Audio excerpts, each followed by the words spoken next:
வணக்கம்.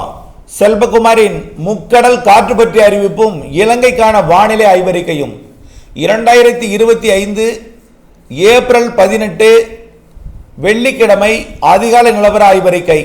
அதிகாரப்பூர்வ வானிலை அறிக்கைக்கு முக்கடல் காற்று பற்றிய அறிவிப்பிற்கு இந்திய வானிலை ஆராய்ச்சித்துறை அறிக்கையை பார்க்கவும். முதலில் முக்கடல் காற்று பற்றிய அறிவிப்பு. இனிய புனித வெள்ளி தினத்திலே உங்களை வணங்கி மடுகிறேன். முக்கடல் காற்று பற்றிய அறிவிப்பு. முக்கடலை பொறுத்த வரைக்கும் நேற்று வரைக்கும் பெரிதாக காற்று இல்லை முக்கடலிலோ.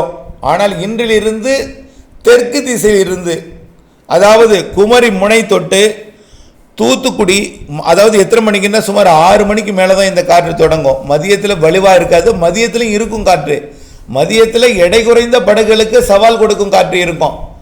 மாலையில் எடை மிகுந்த விசைப்படகுகளுக்கும் சவால் நிறைந்த காற்று கொடுக்கும். இரவில் இன்னும் கொஞ்சம் கூடுதல் காற்று இருக்கும். முன்னிரவில் குமரிமுனை தொட்டு திருநெல்வேலி மாவட்டம் ராதாபுரம் கடலோரம் தொட்டு, பிறகு தூத்துக்குடி கடலோரம் தொட்டு கொண்டு ராமநாதபுரம் மாவட்டத்தோட தெற்கு கரை நுழைந்து ராமேஸ்வரம், மண்டபம், பாம்பன் மற்றும் தனுஷ்கோடி வழியாக புதுக்கோட்டை, ராமநாதபுரம் மாவட்டத்தோட வடக்கு கடலோரம் தொட்டு புதுக்கோட்டை மாவட்டம் ஜெகதாப்பட்டினம், கோட்டப்பட்டினம், மணமேல்குடி தொட்டு கொண்டு டெல்டாவின் ஊடாக வடக்கு நோக்கி பயணிக்கக்கூடிய காற்று தினசரி இனிமேல் இருந்து கொண்டிருக்கும். இது வைகாசி சித்திரை மாதத்தில் வீசக்கூடிய காற்று தான். ஆனால் எப்பொழுதுமே அது கிழக்கு திசை காற்றாக நுழைந்தால் உள் மாவட்டங்களில் மழைப்பொழிவை ஏற்படுத்தும் வகையில் அமையும்.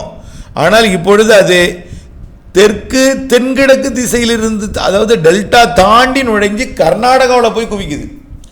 பாலக்காட்டு கணவாயில் நுழையக்கூடிய வெப்பத்தால் லேசான காற்றை கர்நாடகாக்குள்ளே கொண்டு போய் குவித்து மழைப்பொழிவை ஏற்படுத்துகிறது. அந்த மாதிரி இப்போ அமைப்பை ஏற்படுத்துகிறது. மழைப்பொழிவிற்கு இந்த காற்று சாதகம் இல்லாவிட்டாலும் மீனவர்களுக்கு, கடல் தொழில் செய்பவர்களுக்கு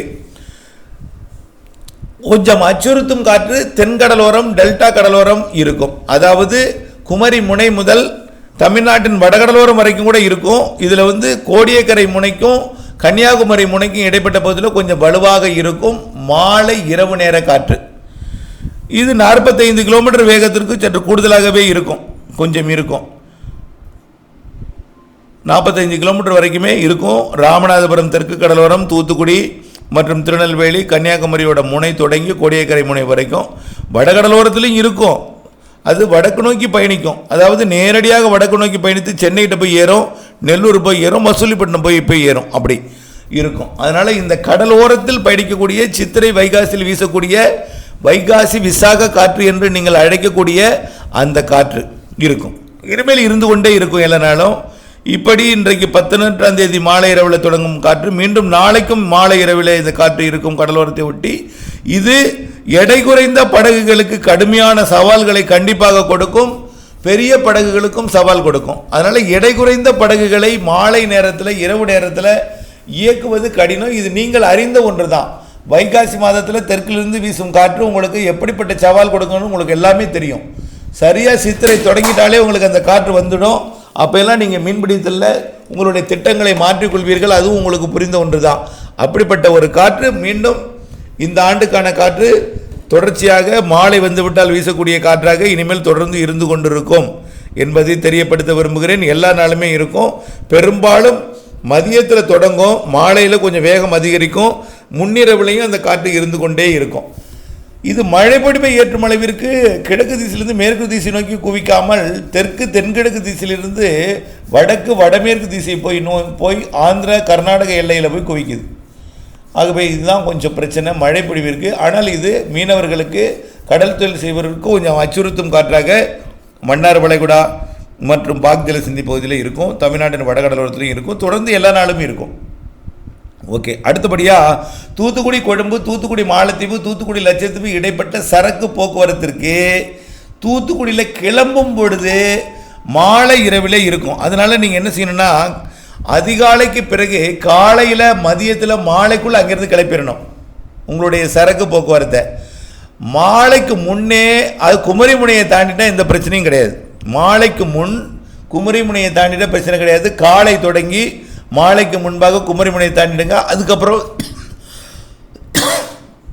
மன்னார் வளைகுடாவில் அந்த காற்று உங்களுக்கு தூத்துக்குடி கொழும்பு, தூத்துக்குடி மாலத்தீவு தூத்துக்குடி லட்சத்தீவு இடைப்பட்ட சரக்கு போக்குவரத்துக்கு அச்சுறுத்தல் இருக்காது. அதிகாலை கிளம்பி மாலைக்குள் குமரி முனையை தாண்டிடணும், அந்த மாதிரி இருக்கணும். உங்களுடைய போக்குவரத்து திட்டமிட்டு கொள்ளுங்கள், அவ்வளோதான். இது வழக்கமாக வீசக்கூடிய காற்று தான், புதிதல்ல. அடுத்தபடியாக இலங்கைக்கான வானிலை ஆய்வறிக்கை. இலங்கையை பொறுத்த வரைக்கும் தொடர்ந்து தினசரி மாலை இரவு இடிமழை பொழிவு கொடுக்கும். தென்கிழக்கு திசையிலிருந்து தென்மேற்கு திசையிலிருந்து மேற்கு திசையிலிருந்து நுழையக்கூடிய காற்று வெப்பத்தால் லேசாக்கி மேலெழுந்து இலங்கையோட தெற்கு தென்கிழக்கு கிழக்கு பகுதியில் ஆங்காங்கே வெப்பச்சலன இடிமழை பொழிவு கொடுக்கும். இலங்கையிலையும் காற்று நுழையுது மாலை நேரத்தில். அது கொஞ்சம் தமிழ்நாடு போல் கர்நாடகாவில் குவிக்காம அது கொஞ்சம் போய் வடக்கு கிழக்கு மாகாணங்களோட ஒரு சில பகுதிகளில் மழைப்பொழிவு ஏற்படுத்தலாம். அதாவது வடக்கு மாகாணங்களில் மழைப்பொழிவு ஏற்படுத்தாது, கிழக்கு மாகாணங்கள், அதாவது அந்த சீனிவாசபுரம், திரிகோணமலை, முல்லைத்தீவிற்கு தெற்கே உள்ள பகுதிகளுக்கு ஆங்காங்கே கிழக்கு கரையோரத்திலையும் தெற்கு கரையிலையும் தெற்கு உள்பகுதிகளில் மரங்கள் அடர்ந்த பகுதிகளிலையும் மழைப்பொழிவை ஆங்காங்கே ஏற்படுத்தும். அது இன்று மாலை மதியத்துக்கு மேலே எதிர்பார்க்கலாம். இப்படி தினசரி இலங்கையில் மழை இருந்து கொண்டே தான் இருக்கும். நாளைக்கும் இருக்கும், நாளை மறுநாள் இருக்கும். இலங்கையில் பெரிதாக ஒரு பெரிய அளவிலே பாதிக்கும் மழை இல்லைன்னா கூட இடிமழை ஆங்காங்கே ஒதுக்கி எல்லா நாளும் இருந்துகிட்டே இருக்கும், எல்லா நாளும் இருக்குங்க. இதில் வடக்கு மாகாணங்கள் யாழ்ப்பாணம் காங்கேசன்துறை மட்டும் இருக்காது. அதாவது நெடுந்தீவு மற்றும் யாழ்ப்பாணம் காங்கேசன்துறை, முல்லைத்தீவிற்கு வடக்கே இருக்காது, தலைமன்னாருக்கு வடக்கே இருக்காது, பாக்கி எல்லாமே தெற்கே இருக்கும். ஆனால் தெற்கே போக தான் வாய்ப்பு கூடுதல். திரிகோணமலையை விட அம்பாறைக்கு வாய்ப்பு கூடுதல், அனுராதபுரத்தை விட கண்டிக்கு வாய்ப்பு கூடுதல், கண்டியை விட அந்த மலைப்பகுதி தெற்கு மத்திய மலைப்பகுதி நல்ல மழைப்பிடிப்பை எதிர்பார்க்கலாம். ஆனால் இடிமழை தான், இடிமழை ஒதுக்கி மழை, பெரிய அளவில் வலுவான நிகழ்வு ஏதுமில்லை. மேற்கு திசை தென்மேற்கு திசையிலிருந்து நுழையக்கூடிய உயரடுத்த காற்று குளிர்காற்று வெப்பத்தால் லேசாக்கி மேலெழுந்து உள்ளே இலங்கையில் இருக்கக்கூடிய மத்திய பகுதியில் இருக்கக்கூடிய கண்டி போன்ற பகுதியில் இருக்கக்கூடிய மரங்கள் குளிர்வித்து, மலைகள் இருக்கக்கூடிய மரங்கள் குளிர்வித்து மழைப்பிடிப்பை ஏற்படுத்தும். கொஞ்சம் தப்பி போவது கிழக்கு காற்று மாலையில் இரவில் சந்திக்கும் பொழுது கொஞ்சம் கிழக்கு மாகாணங்கள் திரிகோணமலைக்கு தெற்கே முல்லைத்தீவுக்கு தெற்கே ஒரு சில இடங்களில் மழைப்பொழிவு ஏற்படுத்தலாம். ஆனால் முல்லைத்தீவு திரிகோணமலைக்கு உறுதி இல்லை, தெற்கே போக உறுதி. தெற்கே மலைப்பகுதிகளில் மரங்கள் அடர்ந்த பகுதியில் நல்ல மழைப்பொழிவை எதிர்பார்க்கலாம். ஆக இலங்கையில் மழை இருந்து கொண்டே இருக்கும். பெரும்பாலும் தெற்கு பகுதியில் தென் இலங்கையில் தான் இருக்கும். வடக்கு கிழக்கு மாகாணங்களை விட வடக்கு மாகாணங்களுக்கு இல்லைன்னு தான் சொல்லலாம். வடக்கு மாகாணங்களுக்கு 27ஆம் தேதிக்கு பிறகு தான் உறுதி. ஏதாவது தமிழ்நாட்டில் மழை உருவாக்கி அது வடக்கு மாகாணங்களுக்கு போய் கொடுத்தாதானே தவிர வடக்கு மாகாணங்களுக்கு மழை இல்லை. கிழக்கு மாகாணங்களுக்கு முல்லைத்தீவிற்கு தெற்கே மழை வாய்ப்பு இருக்கும், திரிகோணமலைக்கு தெற்கே இருக்கும். தெற்கே போக மரங்கள் இருக்கக்கூடிய மலைகள் பகுதிகளில் மழை உறுதி. தினம் மதியம் வந்துவிட்டால் மழைப்பொழிவை கொடுக்கும் வகையில் சாதகம் இருக்கும். 28ஆம் தேதிக்கு பிறகு கொஞ்சம் மழைப்பொழிவு பரப்பில் கூடும். மே மாதம் முதல் வாரத்தை விட 2வது 3வது வாரம் நல்ல மழையெல்லாம் இருக்குது. தென்மேற்கு பருவமழை இந்த ஆண்டு 28 மேலேயே தொடங்கினோம் இலங்கைக்கு. மேலும் விரிவான அறிக்கையுடன் உங்களை சந்திக்கிறேன். தொடர்ந்து இணைந்தே இருங்கள் அப்டேட்ஸுடன். நன்றி.